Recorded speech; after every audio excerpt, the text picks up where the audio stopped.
I want you to look at something.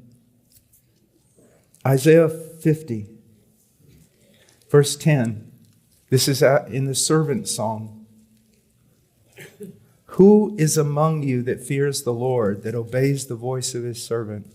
Man, you are in a right relationship with God if this is you. You fear the Lord, that obeys the voice of his servant. That's the Son. You've obeyed the voice of his Son when he said, rise and live. That walks in darkness and has no light.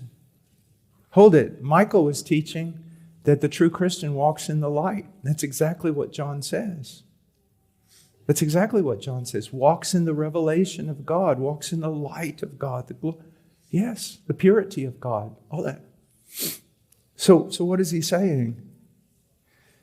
It's talking about believers when God, in his grace, remember how Abraham had nothing to look at, to hold up his faith except the promise and God's character? Here's what God's going to do, you believer. You're going to be crying out, I want to feel something, I want to feel something, I want to see something. And there are times when things like that, a sense of the presence of God, are entirely appropriate, wonderful, and needful. But when you really start getting into the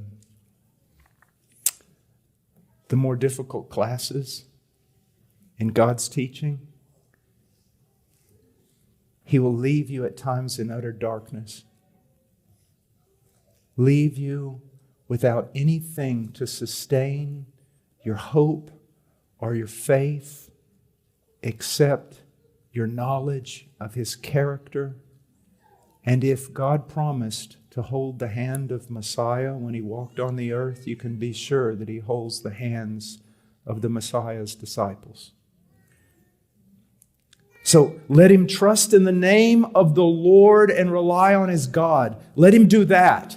Not trust in what he can see. God will take away your feeling. He will even take away the sense of his love from you. He will sometimes leave you and it seems completely barren. Why is he doing it? That you learn to trust in the nature, the character, the word of your God.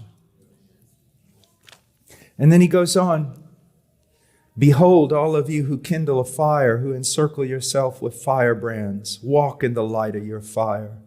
And among the brands you have set ablaze, this you will have from my hand. You will lie down in torment. These are people who say, no, your character is not enough.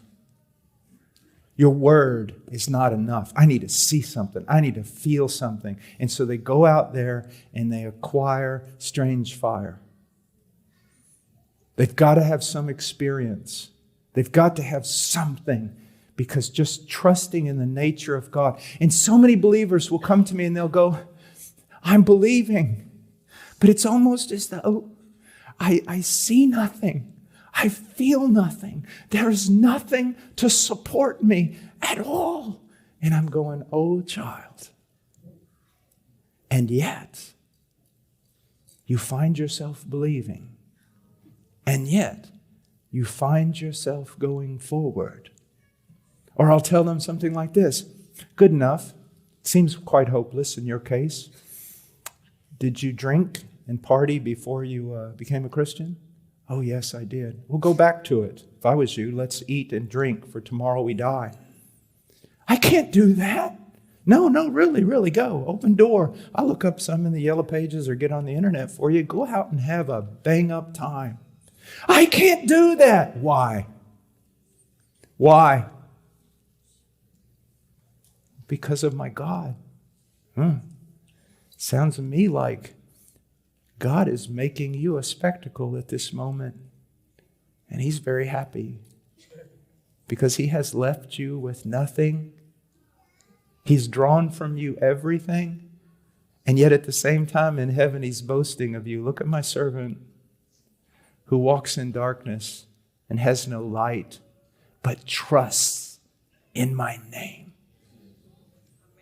Do you see? Now, so many of you can identify with that, and you're going, what I thought was a desert because of my sin is actually God getting greater glory from me than He would have if I had all kinds of things around me supporting up my faith. Do you see? This excerpt was taken from the full sermon, My Soul's Need and Biblical Keys for Growth. For more sermons by Paul Washer, visit heartcrymissionary.com.